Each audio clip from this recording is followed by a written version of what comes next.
Welcome back to Spark That Talk. It's your boy Jones. And your boy Deeni, a.k.a. J Lotta. Sparking convos about shit that matters. You know what it is. Today we in the building with a special guest. And please don't get it twisted. This special episode is on music, but not just music of what genres we like or what type of artists we listen to. We like to get into depth with music, especially with what it means to different ethnicities, especially with our Polynesian people. So this special guest that we got right now hails from many cities in Southern California, from San Diego to Long Beach, Carson, Hub City, Wilmington, shit, you name it. He from there, and he represents that, and we love him for it. He's performed in, from the west to the east coast, all over the states, California, Utah, where else? New York, Oregon. Yeah, New York. Australia, New Zealand. And different countries. Australia, New Zealand. So you don't have to get a passport or two to go perform. For real. Yeah. He's opened up for many Polynesian artists that many Polys actually know, such as Fiji, J Boog, Tina Marie's out there, Fabulous, Bobby V, Lil Wayne, Common Kings, AGT, Akon, Jazzy Faye, Chris Brown. You ever heard of and then Pisa, DJ Pisa? No. Piece of these nuts. But all right, since this nigga want to start early, I'm just kidding. Remember this. At the end of the season this year, I know you got that shit in your window, nigga, but it's gonna be on mine soon. Sagandis, nigga. I feel it. Sagandi. But like I said, very, very special guest, none other but your boy Dayvid Thomas. Thank you for coming on to the show, Dave. Thank you for having me, man. Shout out to Spark That Talk. My boy Jay and Jones, man. You guys been doing this, so excited for this episode. Appreciate it, man. Appreciate it. I'm glad we're here with you today, bro. You know, it's been a long time coming, but we're here now, so we're going to just hop right into it, bro. Just tell the people a little bit about yourself and how you got started with the music. You guys pretty much put it out there on what I do. Anyways, but where I came from, Wilmington, San Diego, Long Beach. I grew up in these areas. How I started with music was my pops. He took us in. Me and my brother, we would always, harmonize. I think I was about 8 years old when I started to get in tune with it and starting to love it. I started to continue it, and I think at around 15, I started recording. From there on, I found myself still doing it, man, until this day. Dope. You know, it's dope to hear you start at a young age because I think that's when, like 15, 16, that's when you start to find either your passion or something that you really want to pursue in life. And music has always been an outlet for most niggas from, especially where we come from. Yeah. Because I was one myself, producing, making beats, doing stuff like that. So I know all about it, bro. Yeah. That's cool. The reason why we actually linked up to have this with Dave was it sparked a convo with us. We was actually about to head out to a bar. Yeah. And Dave brought a good question up, and something that we had to all think about. Dave, can you kind of elaborate on what that question is, and then maybe we can just talk about it? It's kind of a sensitive subject when it comes to this. It was more so of why do Polynesians, Tongan Samoans, etc. Why do we stick to reggae? Why do we stick to island reggae? Why don't we get out of our comfort zone and jump into the mainstream music? And that's why it's so sensitive because, our people are so comfortable with that type of music, that genre. We grew into that. Every concert we go to, you see every type of culture there for reggae concerts, but the majority is all polys. Well, that's news to me, to be honest, like when you say they basically perform reggae. Yeah. Like I wouldn't, when I hear about reggae, I'm thinking more of like from Jamaica and stuff like that.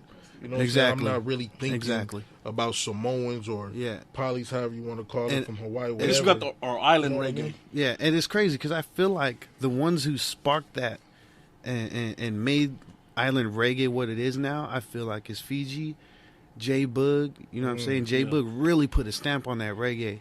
You know what I'm saying? And I feel like that influenced a lot of our people to continue to do that. And obviously it's been happening in Hawaii. You know what I'm saying? Everything you listen to in Hawaii, you turn the radio on is what? Island reggae. You know what I'm saying? So that's a good question. I think because you said J Book kind of put a stamp on it, or Fiji, I think our people, Polynesian people in particular, are just, how do I say this? comfortable. They're comfortable. They're complacent with what they're at and just sticking to that because that's all they striving for. They look up to those. They looking up to those that like already set the platform for us, and that's island reggae. You know what I mean? Now my question about you saying that, due to the fact that, you know, most things is we follow the people that led before us. So do you think that the culture is scared to move forward and branch out of this area because, like you said, they so comfortable, they know the fans gonna come out, they gonna come support. But if they jump into another genre, like just straight up R&B, do you feel like your fans won't follow you, or they'll like have something to say about it? I think I think at a certain point, like if you look at Common Kings, they started at just island reggae, right? They branched out, got signed. Now they're touring around the world, right? And they're not just doing reggae. They're doing R&B records, pop. You know what I'm saying? And doing people are tuning into them. Okay. You know what I'm saying? So I think at a certain point to where you put your name out there further than it can get for your people, and then you start dropping stuff. It's kind of like you're in the main industry. You know what I'm saying? So basically, you gotta get your foot in the door with the reggae side of things, and then once you get popping, do whatever you want to do with that. Per se, it's kind of like what we're doing as R&B artists. We want the R&B crowd to come out. You know what I'm saying? Yeah. But we gotta keep working, and then I think it's more of like a relevance thing. We have to be up to par with everybody else that's out there. So once we get signed, and once we do those things that we feel like the people are gonna get drawn to, and then we come out with the stuff that we really want to do, which is R&B and soulful music that I would really love to put out, and people would, you know, grab on that. Like culturally wise, you think like, but culturally, R&B, R&B, you know, is mostly black people. That's where where you would quote unquote say it stems from. R&B, blues, all that type of stuff. So for you being a Samoan in the game, pursuing the R&B field, do you feel like your peers of other races are looking at the polys like this is our lane, so get in where you fit in? Or do you feel like it's a level playing field, it's just that you guys are held back from pursuing it? Yeah, I feel like on the second part you said, it's more of the comfortability of people. Like I really think our people are just comfortable with island reggae. You know what I'm saying? I'm comfortable with R&B. Right. There's no disrespect to reggae because I love reggae. I listen to it all the time. But I just don't choose to do it. Every now and then we'll probably tap into that. Shout out to Doc, man. Doc, good looking out for him. Shout out to him, bro. Every time we tap into reggae, you know what I'm saying? It's not necessarily that hard island reggae that everybody would want to listen to. We try to tap into like the Caribbean style, or you know what I'm saying, like something closer to that, so it's more marketable for other ears to hear. You know what I'm saying? Absolutely. Not just the island reggae. I think it goes back to what Jones was talking about. Like R&B, not sugarcoating anything, is a black thing. It's black culture. People, like when you sing, when they sing about it, bro, and they're like their voices and where they're from, they talk about their background, talk about the hardships that they come through. Like half of the country can actually relate to that. The other half just coming in because the melody's just beautiful. I think with our people, it's not because we're comfortable, right? We're comfortable with island reggae. I think we just scared to come into that, like, yo, R&B's not us. But I see your dumbasses over there on YouTube singing like all these R&B songs sound just as good as a black person. For me, not just Polynesians. I mean, everybody particular. I see Asians, other backgrounds, Hispanics. They singing these songs, but I think this even go back to our episode when we talked about culture. Yeah. I don't want to call it culture appropriation, but if R&B is quote unquote a black thing, how the polys may feel, oh, that's their thing, we got our thing. But say a black person wanted to come into your realm and start popping off on songs like the poly community make, how would they get looked at? You know what I'm saying? I think that with R&B and music being so universal, to me, race shouldn't really matter because look at hip hop. But what I'm saying is they scared. They scared to jump into it. You feel me? I mean, it's not Dayvid in particular because he's doing R&B himself. And I can tell you right now that a black person, if she or he came into our island reggae feel, they would get praised. As long as that shit bop, bro, you feel me? Bro, as long as that shit good, bro. Latasha Lee would come in town, and now she found out how much support Polly's do for her. She don't even do reggae, bro. But what's her name again? Said that Latasha Lee. Bro, let us know some stories, bro. We trying to hear. She comes out. I forget what state she's from, but she started popping off these Amy Winehouse type feels, right? And these Pollys were jumping on it all over the place. It wasn't even no reggae, but the fact that it was just a good feel to it, and she came to our Polly shows and performed over Fiji, over J-Bug, Common Kings, she was popping, bro. It went so far that she got a little Polly tattoo on her arm. Is she even Polynesian? I'm not sure, but I know she's black. I'm not sure if she she's could a little be mixed. bit. I mean, my daughter, she gonna have that issue coming up. She's mixed, black and Samoan, so she could be. Who knows? Got to talk to her. I just know when there's other cultures that tap into the island. I don't want to say reggae, but the island poly. You know what I'm saying? Realm. Polys catch on to it. Yeah. You know what I'm saying? If it's a different culture, with our culture, we can all do this right now. We can just jump on the beat. And it'll be a good feel to That's why music is a universal form, bro. Music to me is something that can change your mood, change your day within a snap of a finger. So if the song is popping, it's been times I've heard songs and then later on somebody will tell me their ethnicity. But before I even knew it, I'm not even thinking about that. You know what I'm saying? But once I find out, I actually see the face, I'm like, damn, that's him. But it's still dope. You can't beat the music. I mean, if the music coming out sounding A1, that's just what it is. And the world going to gravitate to it, so it don't even matter what you look like or who you are. But I think that's more of a personal thing. Yeah, I learned from the get when I think a long time ago I recorded this record called Swagger Like Hers. I did it in the closet with shout out to what's his name? Envy Sick. Sorry. He did the record with us. I know I slipped on that one, but we recorded in the closet, and I was starting to sing, but they were so used to that dun, dun, dun, dun, dun, that reggae feel, right? And I told them, no, just do this dun, dun, dun, dun, dun. You know what I'm saying? And we started to get the feel of it, right? And I started singing the verse, and they were like, I don't know, it doesn't sound too poly for me. So they already labeled it. Yeah, so I kind of thought about it. I was like, Polly. I don't even know what you mean on that. You know what I'm saying? So I just did the record. They passed it through, and then we dropped it, and it ended up being a hit. Did you doubt yourself after that, though? No, because I knew what I was doing. I knew in my head, like, this is what I want to do. This is my verse. And that's crazy because with music, and with anything in life, if you put your mind to it and you don't doubt yourself, the sky's the limit. You could push it as far as you can. I've heard, just tapping back on you, I've heard people tell me that, like, hey, I didn't even know that was you. I thought it was someone black. Trust me, bro. Deeni been telling me about that you sing and do your thing, bro. But every time I've been around you, I'm not focused on that. We just kicking it, having a good time. Yeah. You know what I'm saying? So now today I'm finally coming into your world like this, and from the songs I've heard.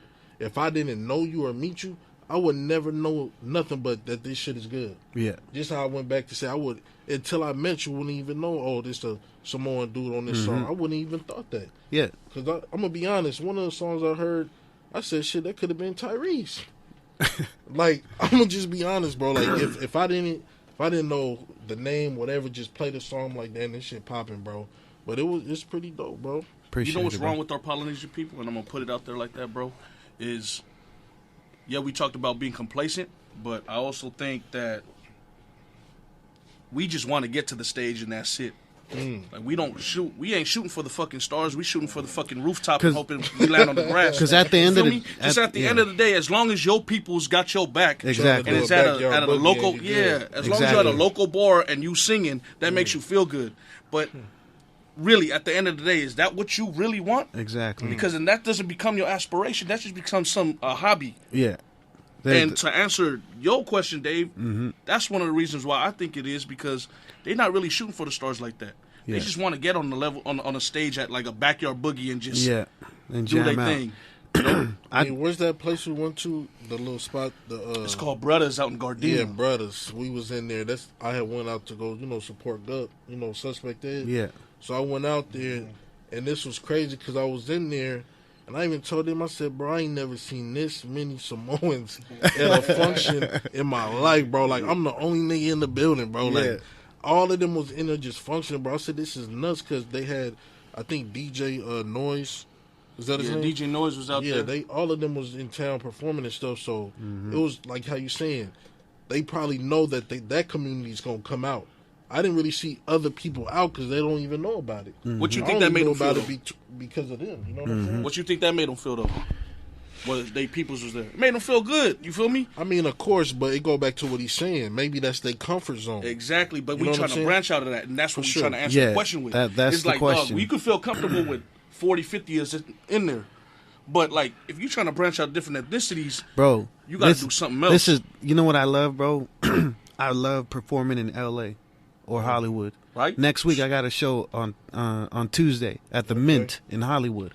So no more. The only reason why I took that was because it was in Hollywood, and there was, no disrespect, there was no polys that I already know that are going to go. Because you know it's going to be a because I know it's going to be all for mixed. Sure. And that's where you find out where you stand. Yeah. You know what I'm saying? When there's a majority of the crowd is black, that's what I love. Because I want them to hear us. But at least you willing to jump out here and take these chances. Yeah. You're going to hit that stage, and like you said, you're going to get that feedback from the crowd.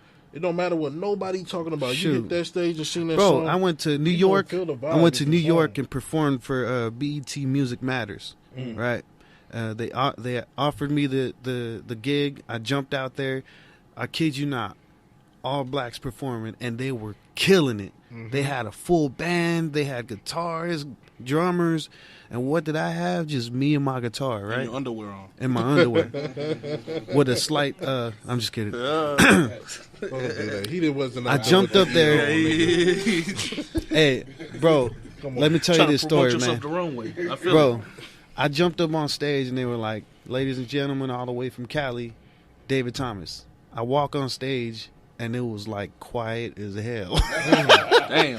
Bruh. I believe it. I believe it. Because everybody Bruh. was. Bruh, I walked up there and was like, It was one of and I said the dumbest shit I could ever say on the stage. I was like, well, that was awkward. You get some laughs? They probably all. So we got a comedian now, huh? Nah, bro. They just Niggas stood in the there. crowd look at their homie like, They just stood there. Yeah. But as soon as I performed, that's when they Wow, latched huh? on, right? And then after I performed, all these other bands were going up, killing it, right? Wait, hold up. But that's To stop music you- for you, though, bro. That's almost Yeah, like but most of these competitions. but this is where I was going. When after I performed, this other band was killing it, right? And then they stopped in an interlude, and it was quiet. And dude in the back of me was like, "Hey, this dude right here just had his guitar. Why do y'all have a whole band? Bruh, check Take this my out, number though. down." You know what I'm saying? I was like, "Damn, Just to they're stop you looking for a little out." bit, how did you get to do that gig? Music Mat, because I was performing in Hollywood. How'd you get that gig in Hollywood? How did I get that gig? Actually, a friend of my old management, they ran this business, this karaoke. It's like almost Yeah. karaoke, but they turned it into an open mic night, right? So I think Mondays or something, we would go over there, and every show we went to, I was hesitant to jump on. So we finally met the host, which is Blue. Shout out to Blue, and he told me, come to the rehearsals and just do a song. Now, are you doing more shows in Hollywood now and like branching out? I'm not. I've been MIA out of the scene for like 2 years now. So. But you, once you're back on the scene, you're gonna be doing more shows in Hollywood and stuff. Hell so the yeah. reason why I'm asking this question, bro, is you got to do all these gigs where other ethnicities could actually see you, mainly the black crowd, and our peoples who's probably doing, I don't know, maybe they doing the R&B scene too, but they just can't get out there like that. I think also another reason why we can't get out there like that is marketability. we ain't got that image, bro. Like, bro, you got a 6-pack. You No, I you don't. tick. Some of these niggas are, you feel me? Some of us, bro, we No, got the dad bods. look. Not looking good. You feel me? I'm for sure dad bod out now, baby boy, but it's all good. But you, bro, when I watched the video when you had your braids and all that, when you knocked on the door. Oh, don't say some silly shit. No, I'm not. You're talking about full I'm a little attention. too close to you right now. full Like you're attention. saying that. Okay, full attention, bro. I'm watching it. I'm saying, yeah, this dude right here, like he ready for fame, baby. Like you, I'm not looking at you like a Samoan. To be honest, in the video, if nobody told me, I wouldn't even thought you was, bro. To be honest, Look Arab, huh? We talking about from the vocals to the look, the swag. Like you look the part, bro. Like you doing what you do. Like how you said, marketability. Yeah. Like even for like hip hop, for a poly to get into hip hop, the marketability is, does the look even match what he's saying? Yeah. You know what I'm saying? Yeah. So that's got to be the same for y'all feel for the R&B or the reggae scene. Like, do you think that they know that they can fit the part, look the part doing the reggae, or the R&B is just something they don't feel like they can actually look the part? I really don't think nowadays in our generation looks matter now. I really feel like that. You see these fools out here rapping with tattoos on their face, you know what I'm saying, out of shape. But see, that's hip hop though, bro. R&B, I think, is something different because, you know, it's always the sexy look. But I feel, R&B I is really sexy. feel like You know what I mean? nowadays it's all about the swag. You know what I'm saying? If you got the swag, I mean, look at Khalid. But yeah, true that. But does it matter though? It does matter because if you have a management team, like you said, you wouldn't have got these gigs if it wasn't for your management. At that point, I think it matters to have a support team, to have a management. And if you don't have the right marketability, like look at these poly dudes. They probably got their uncle who's been scratching his balls the whole day talking about, I know music, I know dudes, and he take you to the local bar, and that's all they singing at. Yeah. Is the local bar. So if you don't have that marketability, not just the look like you was talking about, because people really don't look at the looks nowadays, but if you don't have people pushing you out to these venues, where you spreading your music knowing you R&B, I don't think you'll get anywhere. Yeah, but it also takes yourself too. You got to push yourself and put your name out there. That's mostly what I was doing when I was under management. I was pretty much under the computer every day, all night. You know what I'm saying? Promoting. You thinking most of our polys is doing that too? I don't know. You can be honest, bro. Like you think? I don't know. I haven't seen anybody like that. No. But it goes back to what you said yourself. Like, yeah, we could sit here and talk this and that all day about this and that because it don't matter. Because if you doing different than the other dude, your results gonna be different. You know what I mean? So that go with anything. If I wake up every day at 4 and this dude wake up at 2 in the morning, he already 2 hours ahead of me. He probably did some shit that I didn't even think about yet. Now he's way ahead of me. That's why every day I wake up before the sun up, bro. No matter what's going on, because I don't know if we worried about the competition or we just focused on making ourselves better. Because like you saying, you sitting on your computer doing this, doing that all day trying to get your shit out there. The other dude probably at the crib kicking back, playing the video games and shit. Now you 10 miles ahead of this dude. So for you to continue to do what you do and progress, you got to just continue to do that, bro. Because worrying about what everybody else is doing, you got to make your stamp and then show these niggas, oh, now this the blueprint. Let's follow his blueprint. You know what I mean? Because we all got people that we look up to or watch and be like, damn, I wish I could mimic that. But I heard somebody say one time, your story can never be like that man's story. You can see everything that man has, but don't mean it's built for you. You don't really know all the ins and outs that it took for that one person to actually maneuver and do all the shit he did to get to where he got. Yeah. Like, I can't sit here in this podcast, get your entire everyday to day life story. That's not really my business, bro. But you just telling us how hard you work and we see it, see the proof. That's what it's about. I don't think everybody think like you, Jones. You feel me? Like, I don't think, like, if I listen to R&B, I think R&B as, like, it's a black thing, bro. Like, I love hearing it.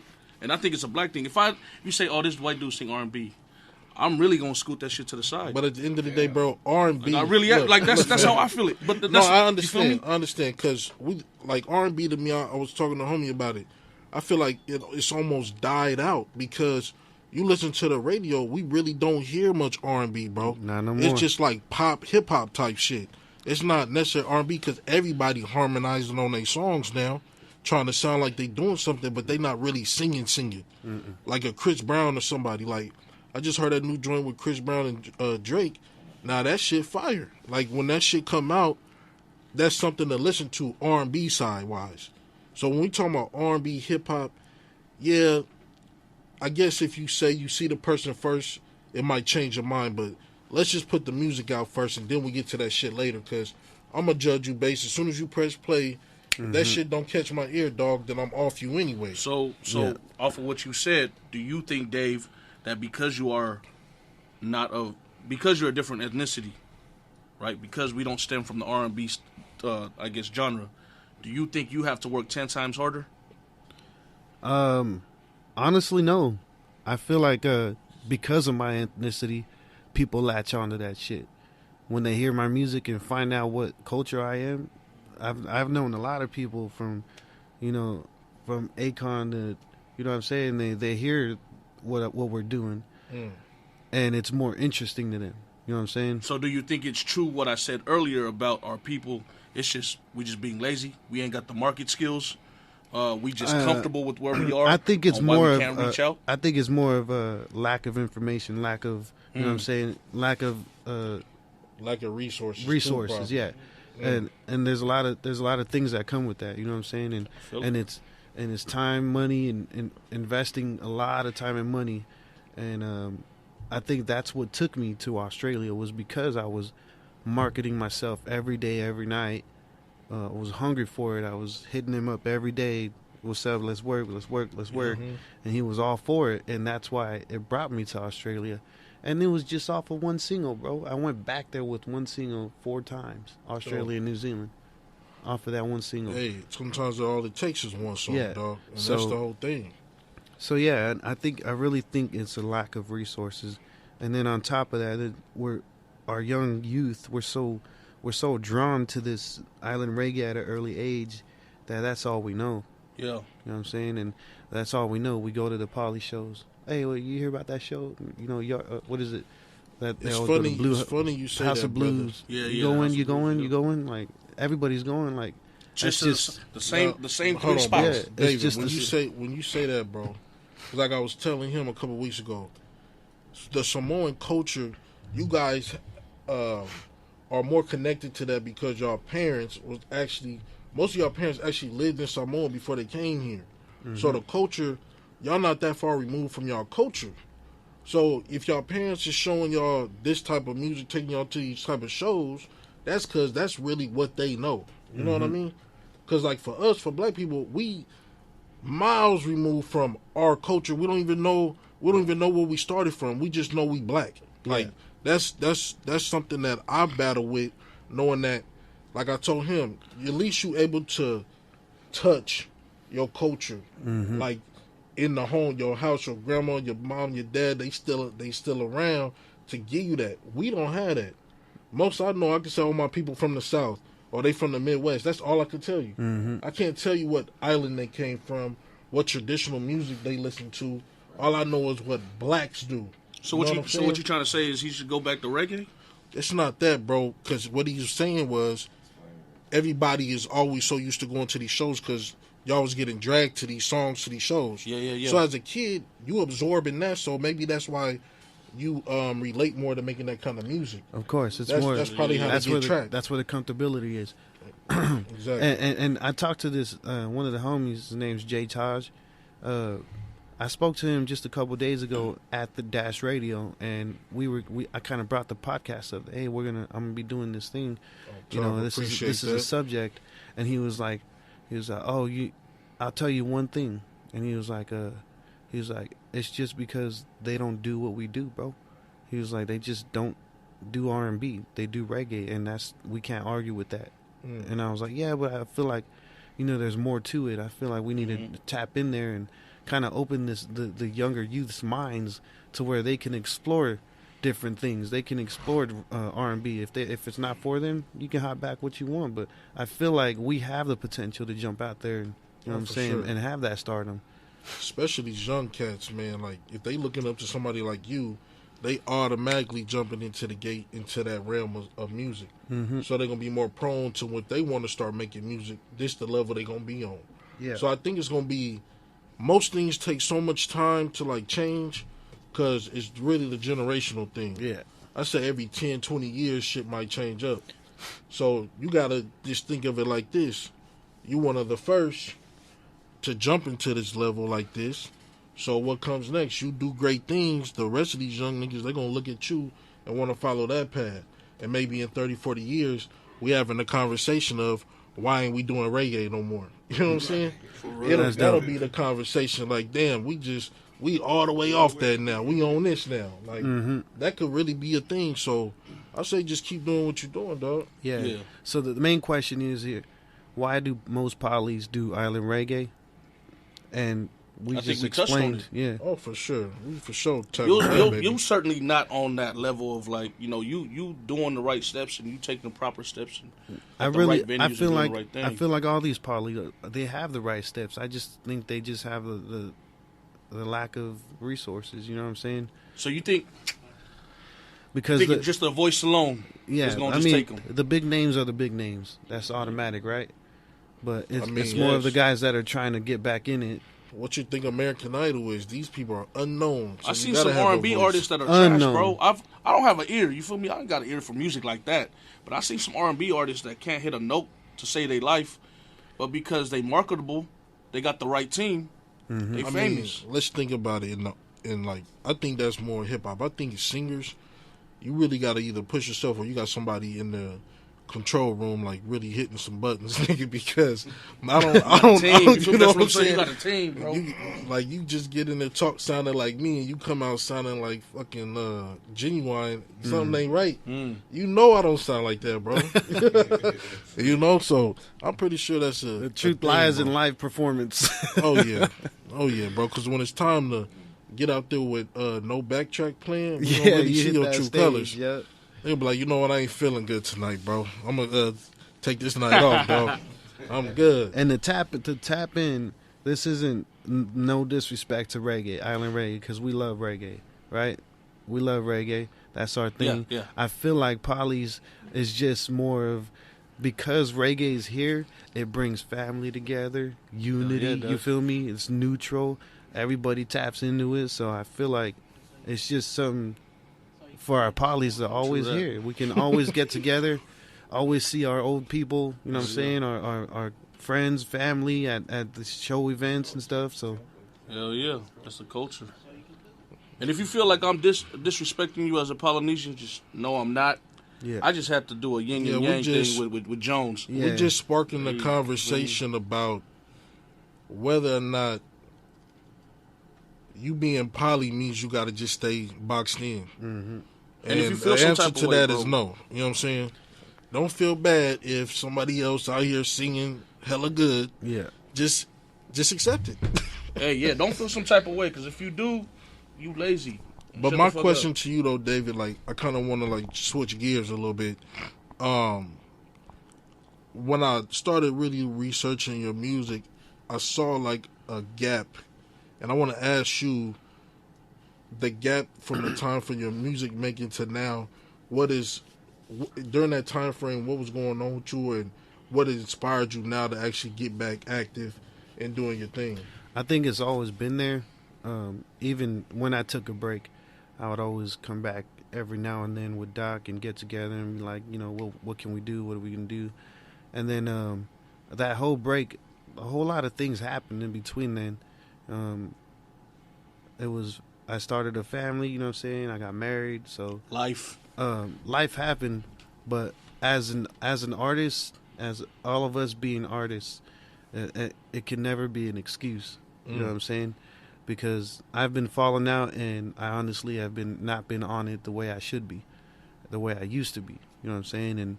And that I'm trying to slowly transition back in and get back in it. So we've been working for the past couple months, actually for the past year and a half now, on music. You know what I'm saying? So we have a lot of things coming up. So as far as the gap, how I feel now, how I am, where my head's at, I feel like a lot of trueness is coming out now. You know what I'm saying? A lot of true feelings, because now I have different options. Right. I got a different feel of life. You know what I'm saying? I got my son. Yeah, I think life alone can change up a man's perspective. So that's I'm glad to hear that, bro. So I know you got your son, your wife, all those things, bro. Like, is your support system strong enough to where you could get out here and pursue this if 100%, bro? Honestly, no. My support kind of disappeared. But you know, I've been out. I mean, I don't mind it. Yeah, that's not something that I'm worried about right now. You know, if they come, they come. But my main thing is more of putting content out. You know what I'm saying, and making sure people got something to listen to and watch.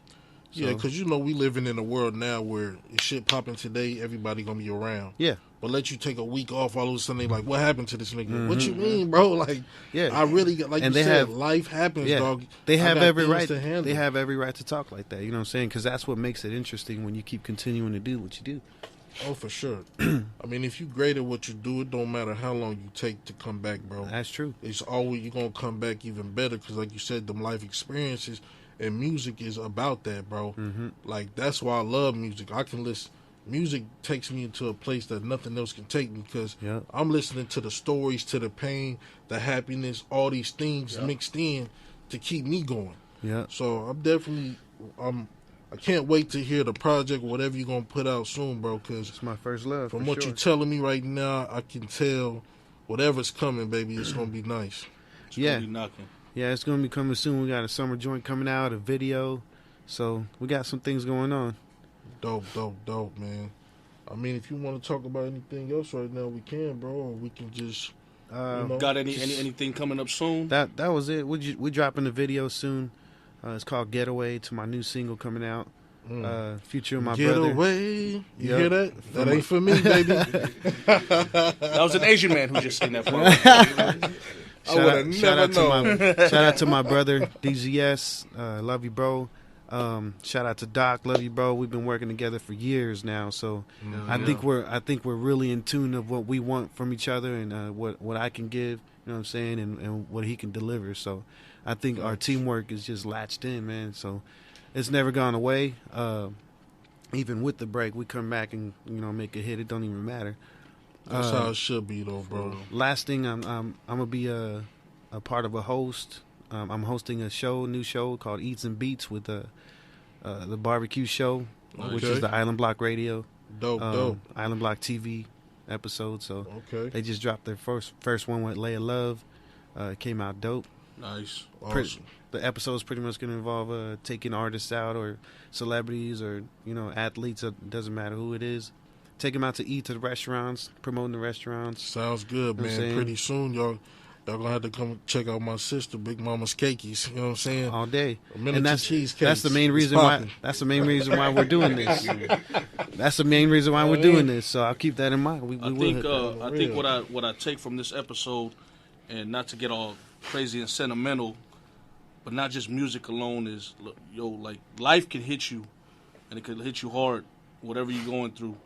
But as long as you stay focused on the task at hand and what you want to do, what you want to pursue, and you stick to it, I mean, sky's the limit. You go wherever you want and you can make it happen. But you just got to stick to it.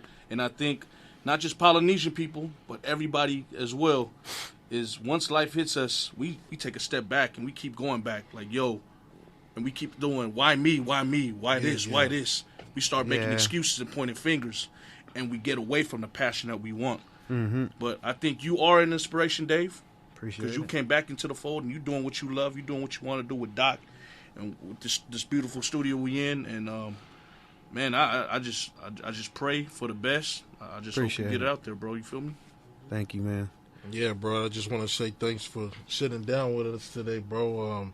It's been a pleasure, a joy, beautiful studio setup, bro. So this vibe alone got me ready to go sing a song, bro. So I know for a fact you're going to be in here dropping some bombs, bro. Oh, Sister Mary Clarence. And we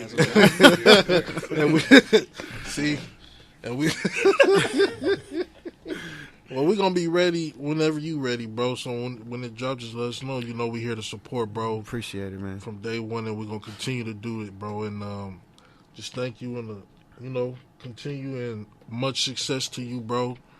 And continue to be great, bro. Shout out to you guys too, man. Yeah. Spark that talk.